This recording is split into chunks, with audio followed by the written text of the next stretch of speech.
This is the Detroit Sports Podcast Network.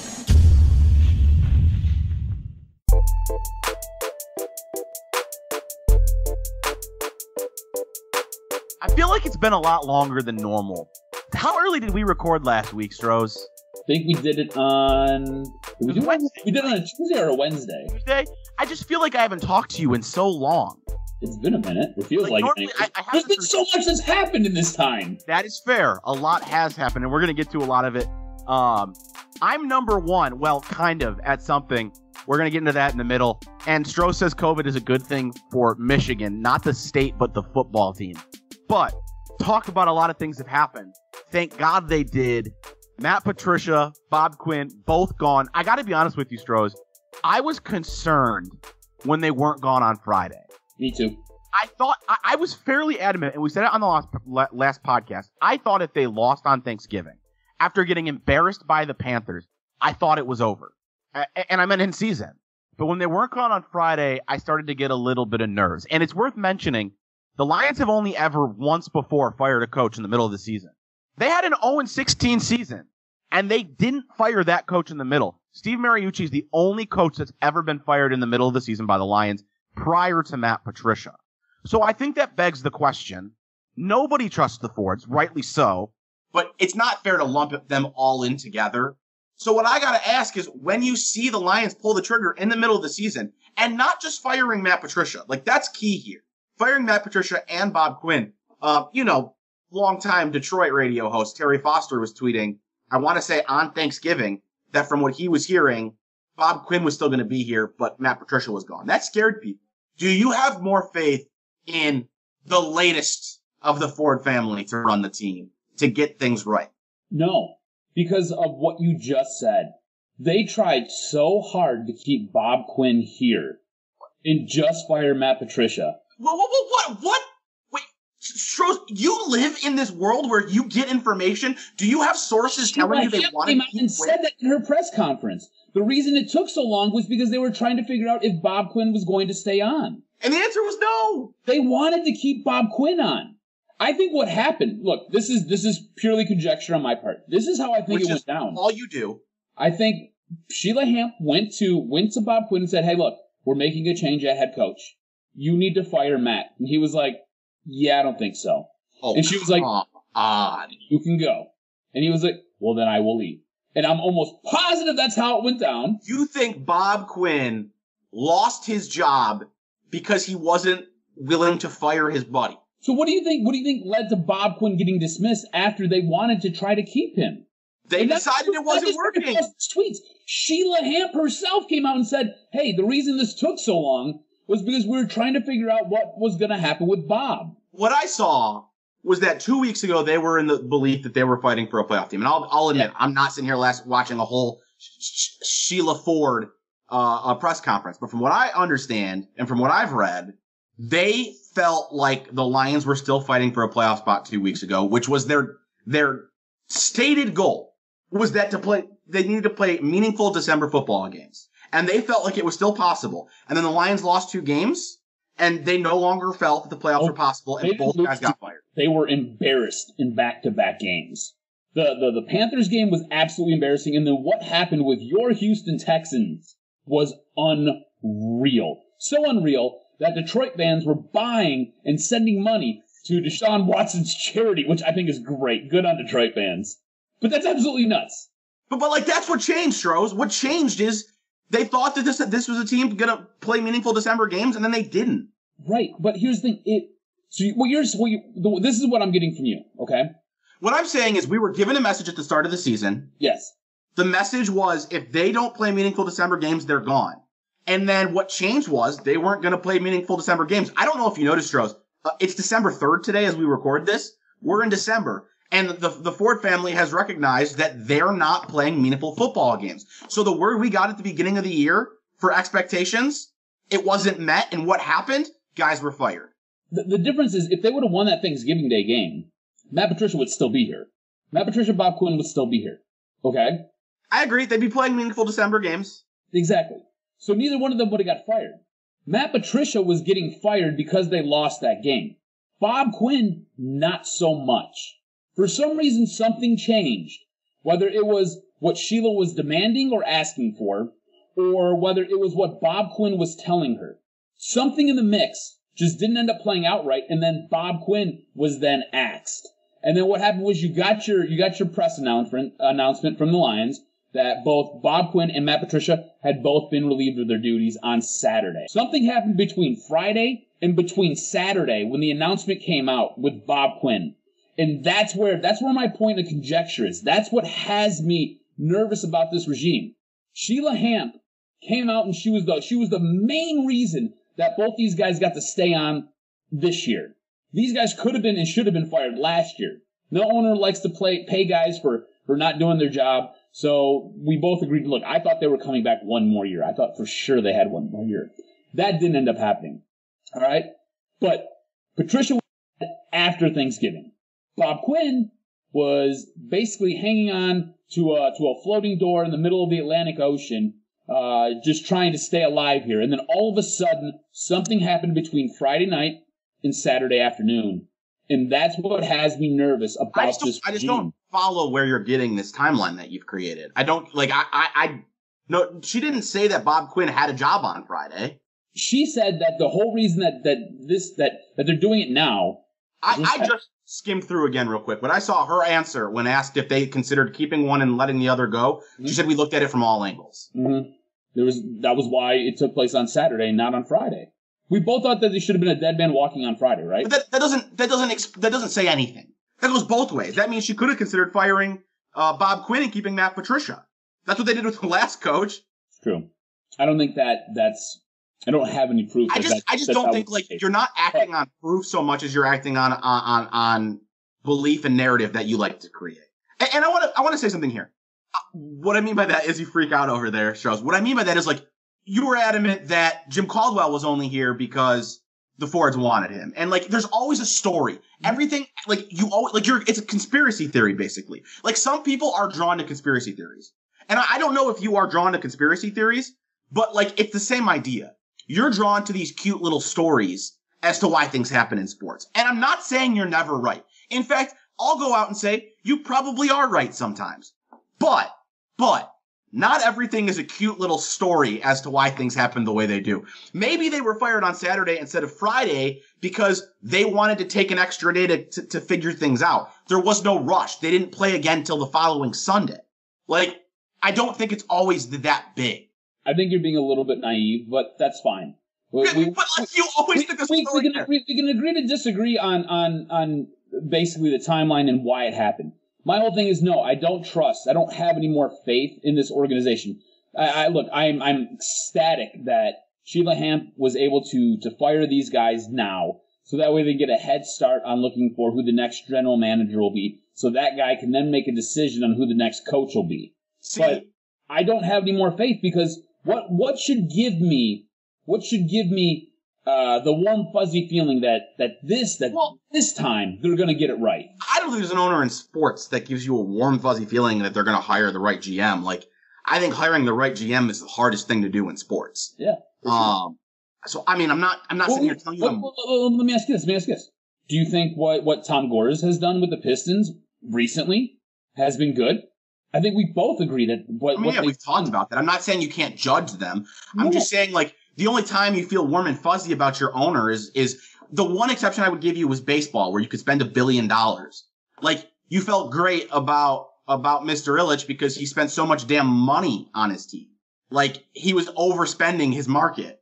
Like, you can't do that in any other sport. But what I would tell you, like, believe me, I'm not going to sit here and tell you the next Lions GM gets it done or the next coach gets it done. I just don't think it's that simple. But what I will say is they have shown a willingness to do something that this organization has never done. They showed the ability to set an expectation and stand to it. And do I think that expectation was high enough? No, I don't. So I'm not ecstatic about anything about this organization. All I'm saying is this, to me, continues to show a difference in this regime than the ownership that extended Millen. Like, all I'm saying is they continue to prove you can't heap, how long have the Fords owned the Lions? All I'm saying is you can't heap all that history on today's owner. So I'm not brimming with confidence about what the Lions are going to look like in 5 years. But I think this goes to show, you said it. You were concerned that these guys were still here next year. Mm-hmm. I think this goes to show, and in fact, you've said on this podcast before that this is a lower point in Lions football than the Matt Millen era, or at least as low. I don't remember your exact phrasing. I think this proves that those times are past. You will not be allowed to be a bottom barrel franchise and keep your job. That doesn't mean the next coach won't have a bottom barrel team, but there are expectations that that will not be acceptable. And look, I'm not celebrating that, Stroz. I'm just telling you, I think that there is a different standard than we saw 15, 20 years ago with the Lions. So this is what I'll say. I will judge her based upon what she has done. I applaud her for making the tough decision to fire both Bob Quinn and Matt Patricia in season. That's tough. It's difficult. All right. But I'm also going to judge her because she was the driving force in them coming back last year. So right now, she's got one in the pros, one in the cons. And this is all I can do, right? This is all I think that's fair. What you're saying is all I can do is judge her on what she does. I can't heap the history on her. So now she's 1-1.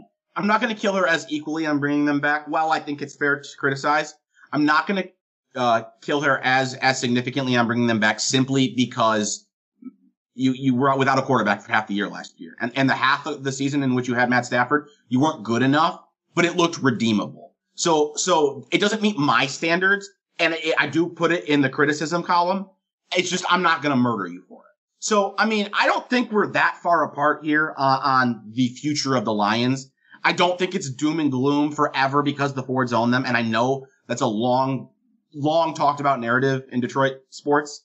But I'm not going to sit here and celebrate the future of the Lions. I just think that there is a chance the next guys get it done. I don't think that this owner is clueless, and there have been clueless moves made by owners in the past.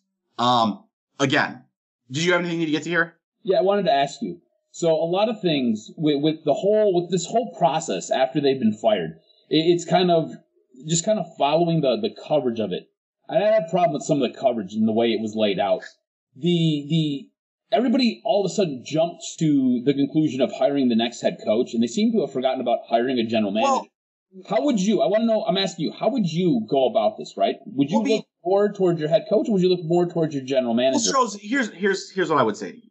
You hire the GM first. Like, that's not a question. It seems people like don't know GM candidates.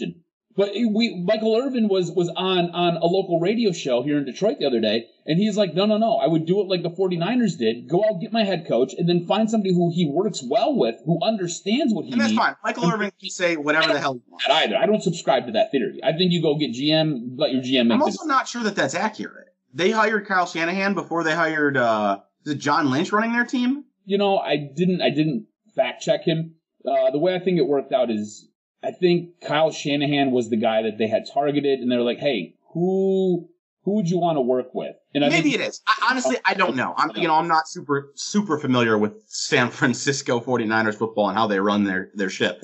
Regardless, I don't really care what Michael Irvin says. It doesn't matter to me at all. All I'm saying is, like, there's always going to be a bigger focus on the coach because people know the coaching candidates. Eric Bieniemy's been a name that's been hot for forever.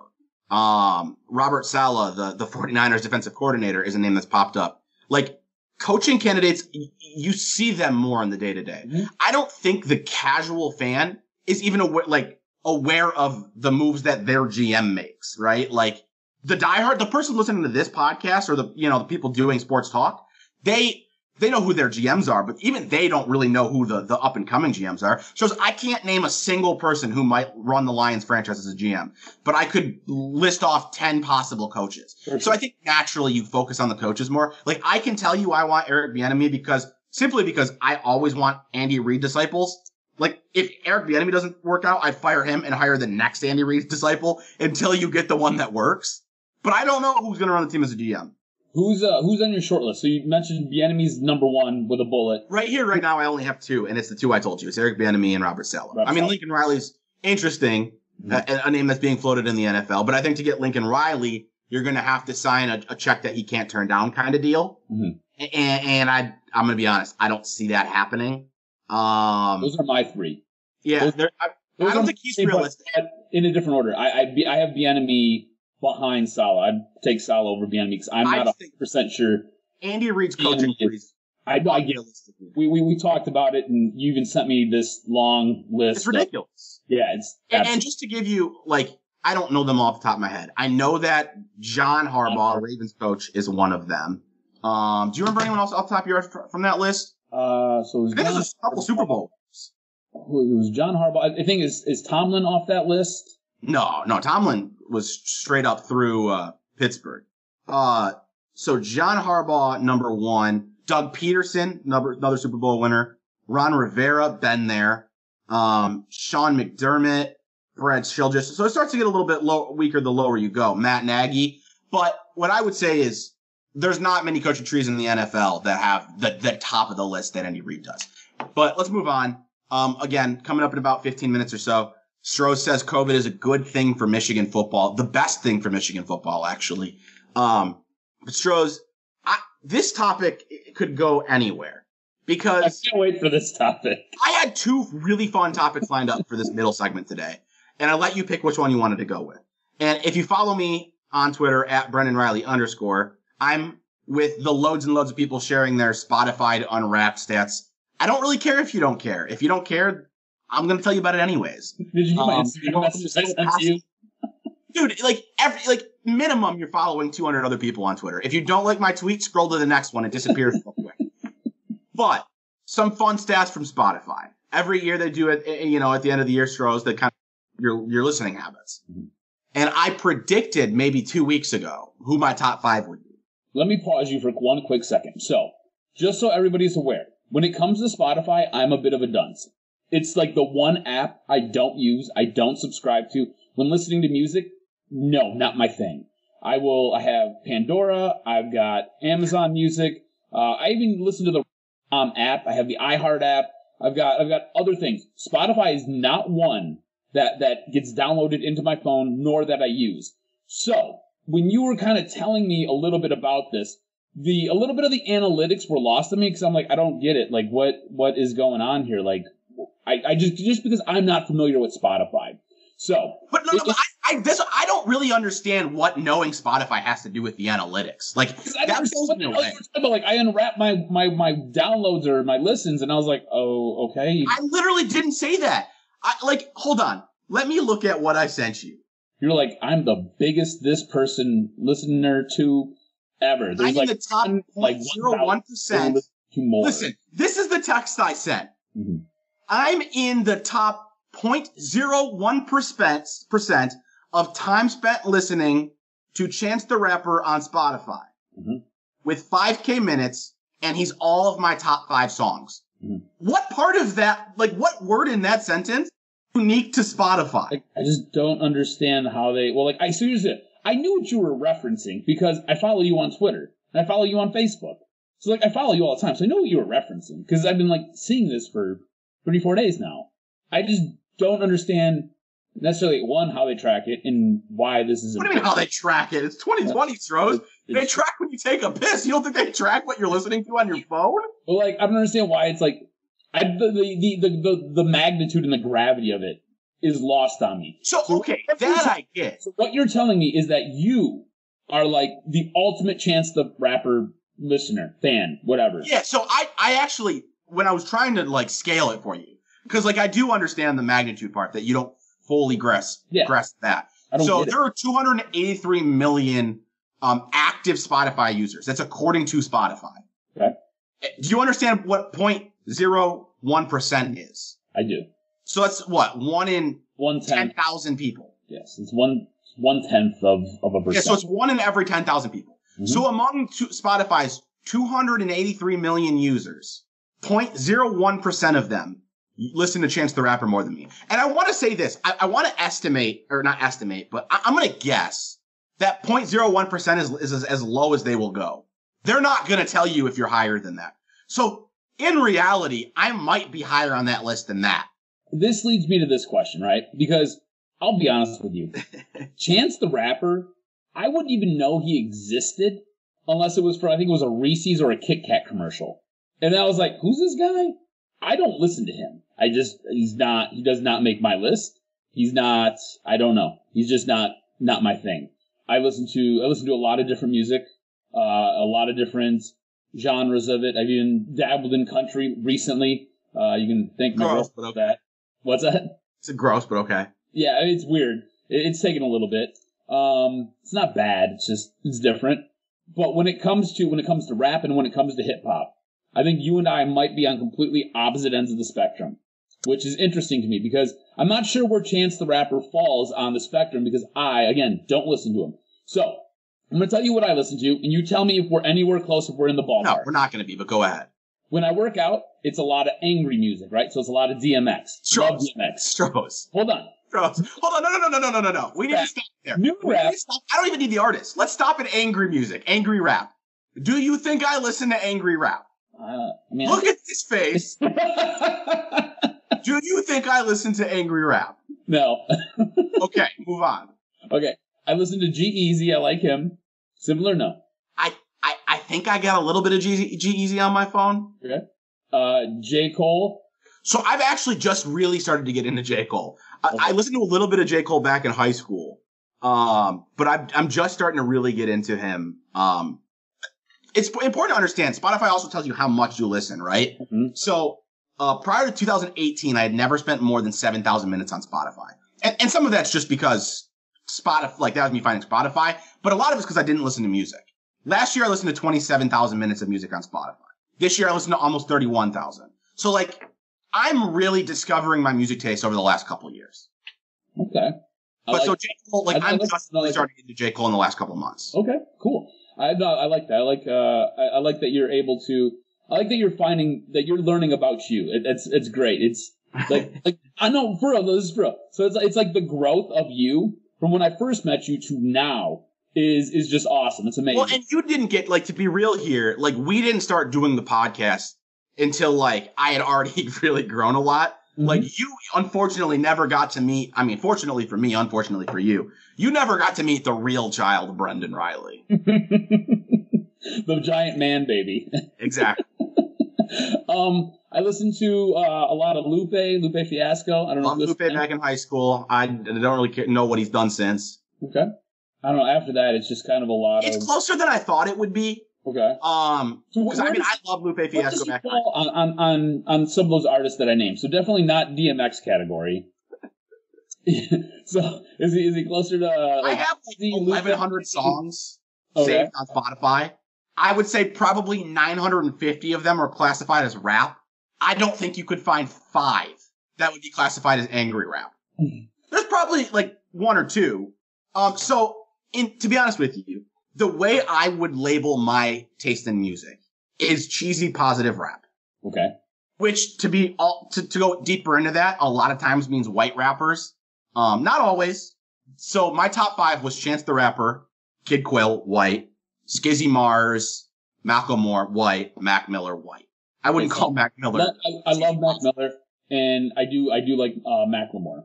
But I would call Kid Quill and Macklemore both very cheesy positive. Okay. And Chance's old stuff wasn't like that. And I love Chance's old stuff, by the way.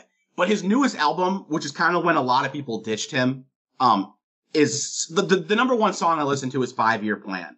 And that's the number one song I listened to in 2020. And it's literally about dealing with the BS that you have to to deal with to get to where you want. It's cheesy stuff that I relate to. Does it motivate you? Does it keep you motivated when you're down? Say motivate. That's not the word I would use. So honestly, the reason I started discovering the music I like was as a emotional regulator. Okay. You can tell I can tell what kind of mood I'm in by the kind of music I'm listening to and vice versa. I know what I want. So when I'm really happy, it's the stuff I listen to is so cheesy that most people make fun of me. And when I'm more down, it's still cheesy, but it's not the world is a unicorn cheesy. It's just things will get better cheesy. So Kid Quill is the world is a unicorn cheesy. You can usually tell what mood I'm into by the music I listen to, right? So if I'm in a dark place, it's going to be much, much more dark, and it's going to be much more edgy. if I'm working out, I generally like something hard. I like something to kind of beat you in the face. That's when I go to my DMX. I never want to be punched in the face. That's the last thing I want. I go to early. I really don't want to be punched in the face by music either. I go to early Young Jeezy, and I listen to a lot of just like hustler anthem type music. It gets me going. Weird or good or what? You asked a question in the rundown that we haven't brought up that I think is interesting, and I don't know that I have an answer to it. Should I be proud of this? Yeah. To be in the top. Proud of this? You think I should? No, I'm asking if you should. Again, the magnitude of all of this is kind of lost on me. Take Chance out of the equation. Chance the Rapper, for me, accounted for 15% of my time spent listening to music in 2020. I was in the top 0.01% of all listeners on Spotify to Chance the Rapper. Take him out of the equation, though. It could be anybody. If it was your favorite artist, is that a statistic to be proud of? I think it's kind of cool, personally. I think it's cool. I don't know if I'd be proud of it. I'm not like ashamed of it by any means. I did share it on social media. I think it's really cool to be so into somebody that, like, again, all of my top 5 songs listened to in 2020 were from Chance the Rapper. That's crazy to me. That, like, your rundown of, like, some of your top music was, like, one artist. Before we wrap this up, let me pull up all the stats I screenshotted. And there's more than this, but just the ones I screenshotted. So it's like, real, follow B. Follow B on Twitter. Because he will inundate you with all of this information. No, so a lot of people complain about this stuff, honestly. We might have had some people tune out because they don't like to hear about your music tastes. But... Well, they're missing out on a great segment. My top song of the year was 5 Year Plan. My top 5 songs were 5 Year Plan, okay. 65th and Ingleside.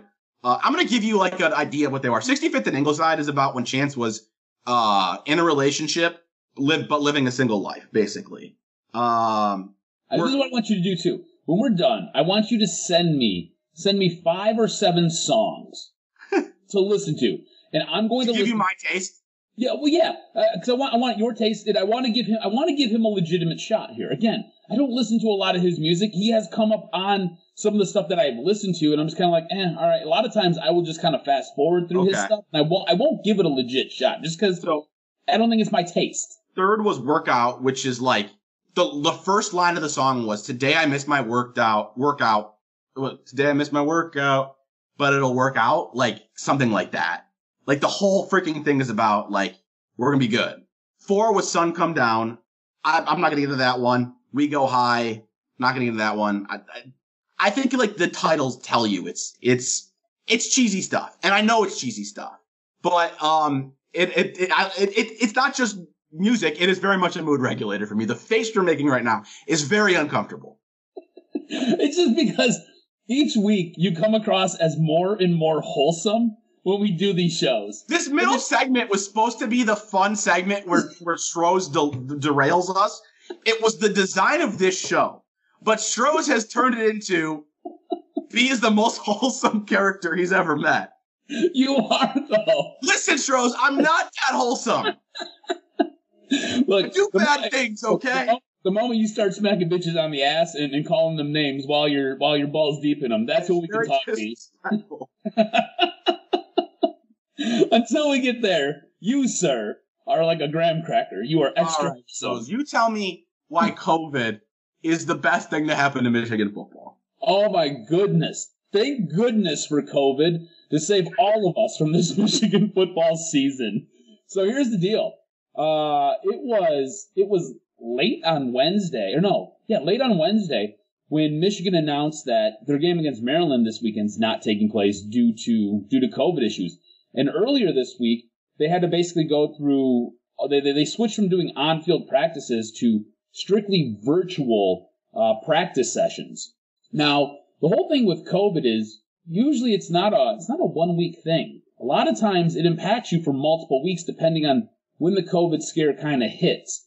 And this one kind of hit in the middle of their prep for Maryland. And then the game was quickly called off because they obviously have been testing a little bit high. And the University of Michigan itself has really imposed some strict rules because COVID has been quite impactful on their campus. Thing is, your big game is set to come up next week. What game is that? Your big game. Which game is that? That'd be the Ohio State game where you get jail sex for 70. So that game is set to come up next week.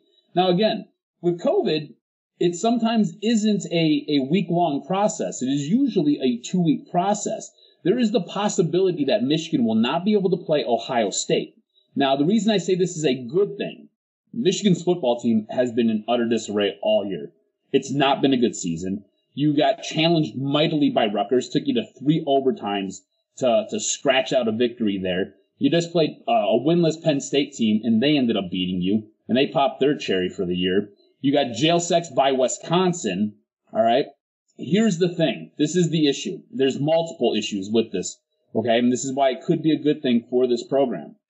You've already pissed off Ryan Day. You've already pissed off a lot of people at Ohio State going into this year because during a Big Ten conference call, Jim Harbaugh called Ryan Day out about possibly cheating and not following the different guidelines that the Big Ten set up because of COVID.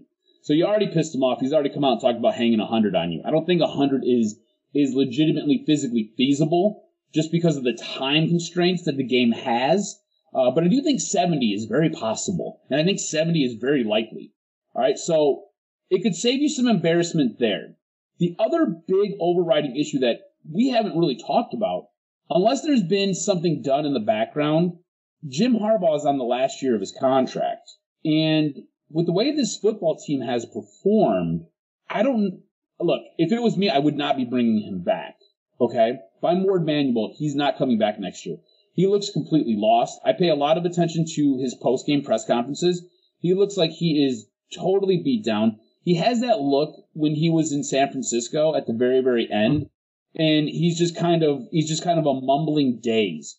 I don't think. I was going to say it feels a little bit like the end of Brady Hoke. It really does. You knew it was over. Mm-hmm. It really does. And so what I think happens here is by you not being able to play this game against Ohio State, it helps you because, one, it helps protect your coaching staff. It helps protect your football team. It helps protect you from going out there and losing recruits because he's not going to get embarrassed, and then you don't have to address the big pink elephant in the room with, hey, is he coming back next year or isn't he coming back next year? Because the moment that you say he's not coming back, those recruits automatically get ready to leave. Now, yes, we do have the transfer portal, and guys can hit that transfer portal at any time now, but there is the possibility that you could salvage some of this recruiting class that you have coming in. And I'm not one of those people who is like, recruits, because you can look at what Michigan State has done with 2- and 3-star guys, and they tend to get a little bit more out of those guys than Michigan has with 4-star guys. You're talking about a narrative that hasn't existed now in 5 or 6 years. But what Michigan State used to do with 3-star recruits. Correct.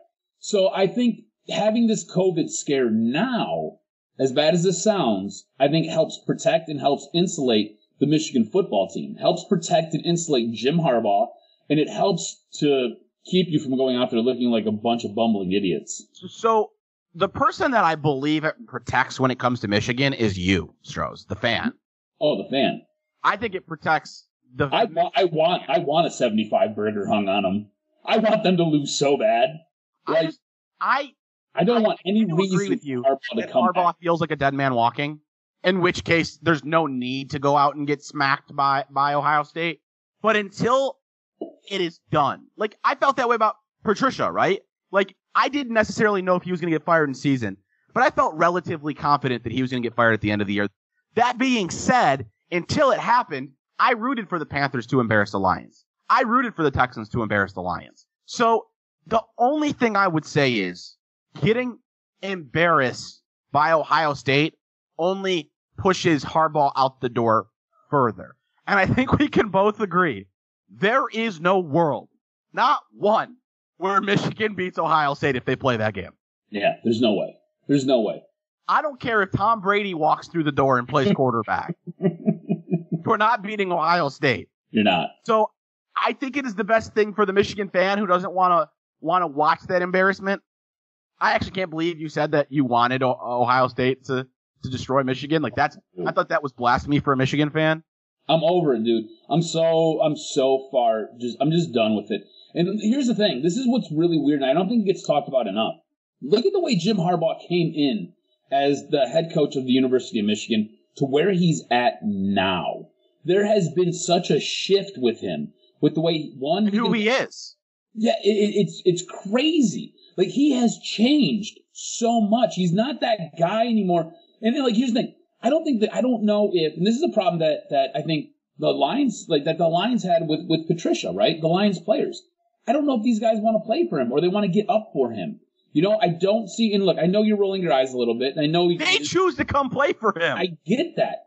But he's a different guy now. This whole season, this whole year, he's just been completely different. Like, it is all I would say, Stroz, is I don't think that this was like a year 1 to year 6, like year 1, 2, 3, 4, 5, he looks the same. Year 6, what the hell happened? It has been a gradual thing, but I think it's been probably magnified this year. Year 6 has been. I mean, sure. What hasn't been magnified this year? That's what 2020 is.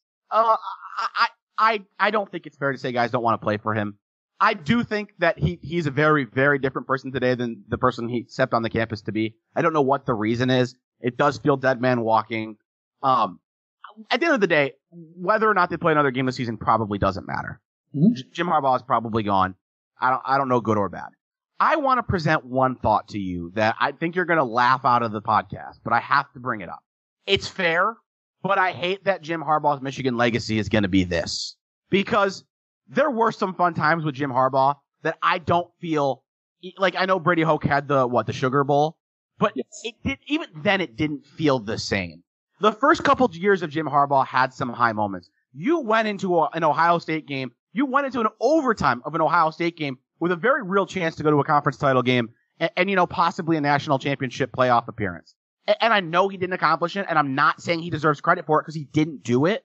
I just kind of wish that things could have come to an end before the legacy was this dude was a laughingstock. I wish it could be really good coach who just couldn't get the job done. Yeah, it does feel like his legacy is a little bit tarnished, right? Well, a little bit. I think it's destroyed. He doesn't have, I don't know, it's weird. Let me throw this at you, okay? This is something that I don't know, you see it on Twitter all the time. If you were in charge of the Lions, right? So you're the GM of the Lions. Do you take a look at him if he's gone from Michigan? No, honestly, I don't want him. And it's not because I don't believe he can coach. Mm-hmm. I do believe he's a hell of a football coach. Yeah, I think he deserves a chance, but I just don't want his chance to be with my team. I think he's burned out. I think he needs some time away. Yeah, I don't think that's a crazy thought. I mean, I can't speak for him, mm-hmm. but he's a different person. Yeah. Something like, I don't know what it is. Something is different in his life.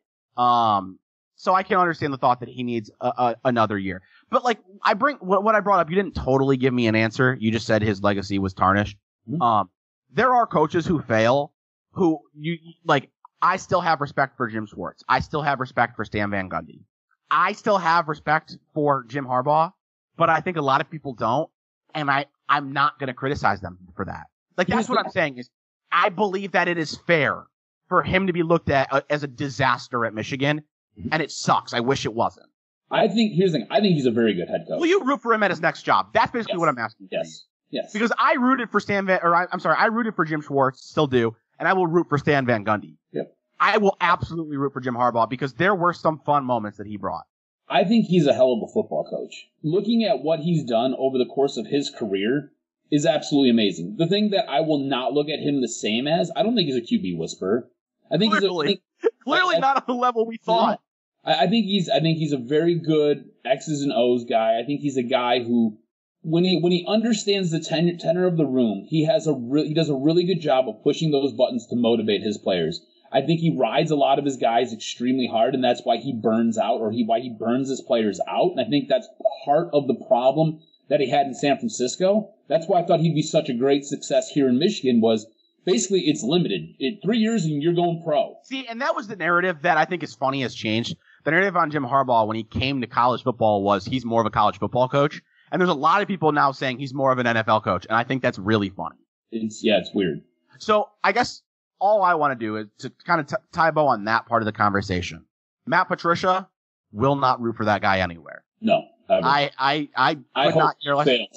So I will actively root against him, but I could not care less what happens the rest of his career. And if somebody hires him to be a head coach, I will laugh. If somebody hires a Jim Harbaugh, I'll say good for him and I'll hope he does well. Mm-hmm. I'm in lockstep with you, but I'm a little bit more visceral when it comes to Matt Patricia. I hope he fails. I just don't think I'm the person, like, I'm trying to think, in sports, there's not really people I rooted against LeBron James for a long time as a kid, but, like, that's kind of what it feels like to me. So here's a guy, Rod Marinelli. Rod Marinelli was an absolute brutal head coach for the Detroit Lions. Absolutely horrible. But he's a guy that I still root for. I always found his press conferences to be entertaining because I thought he was a lunatic. I think he's a great... Isn't he the one who was, like, digging? Like, there's a light at the end of the tunnel, and you got to dig. Yeah, like, you got to bring your picks and your axe and your shovel. Like, 0-13, this man's talking about pickaxes. Yes. He was nuts, man. But I always... Like, he was a good position coach, right? He was a good defensive line coach. He was an okay coordinator. He's just not a good head coach. And that's a guy who I will always root for. And he was part of the 0-16 Lions. That was him. That's his calling card. You know what I'm saying? You got anything else before we get out of here? No, man. I just want everybody to realize how much of a good human being you are. And I love that we get to do this show because I'm not as big of a scumbag as I used to be.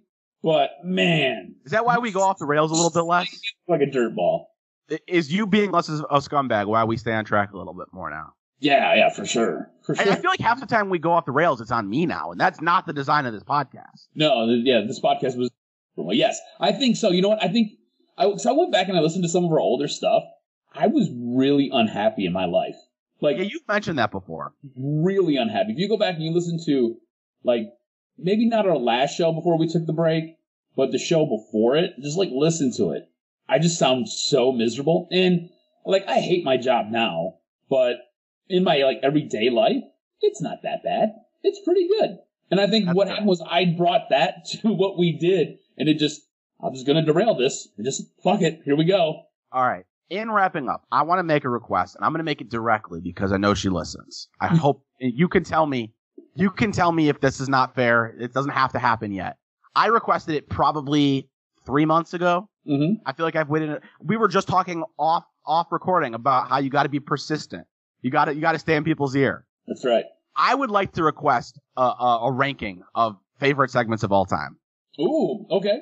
I brought it up before. You said not at the moment, and if it's not time yet, that's fine. I'll reach back out in a few months, Stroz. I'm going to show you how to be persistent. Yeah. You want the girlfriend to do this? Yes. Okay. Yeah. I will. If now's not the time, that's fine. But I know she's an. No, this is perfect time. I will ask her. I'll see her tonight, and I'll ask her to get started on it. So she'll basically have a week's worth of homework. She can figure it out.